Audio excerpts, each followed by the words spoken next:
ప్రతిఘటన టీవీకి స్వాగతం. క్షణక్షణం మీకోసం.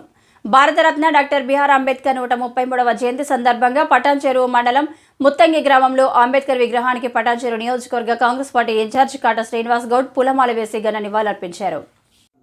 ఈ సందర్భంగా ప్రజలందరికీ బాబాసాహెబ్ అంబేద్కర్ 133వ జయంతి శుభాకాంక్షలు తెలుపుతూ భారతదేశ నిర్మాత, భారత సమాజాన్ని సమూలంగా ప్రజాస్వామీకరించిన ఏకైక గొప్ప సాంఘిక విప్లవకారుడు, విద్యావేత్త, మేధావి, మన దేశ రాజ్యాంగ రూపకర్త, బహుముఖ ప్రజ్ఞాశాలి డాక్టర్ బిఆర్ అంబేద్కర్ సేవలను స్మరించుకోవాలన్నారు.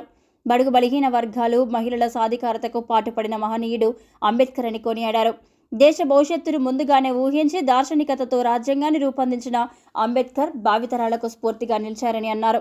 ప్రజల హక్కుల కోసం పోరాడి ప్రపంచానికి ఆదర్శంగా నిలిచిన అంబేద్కర్ ఆశయ సాధనకు అందరూ కట్టుబడి ఉండాలని, ఆయన రూపొందించిన రాజ్యాంగమే తెలంగాణ రాష్ట్రానికి జీవం పోసిందని గుర్తు చేసుకున్నారు.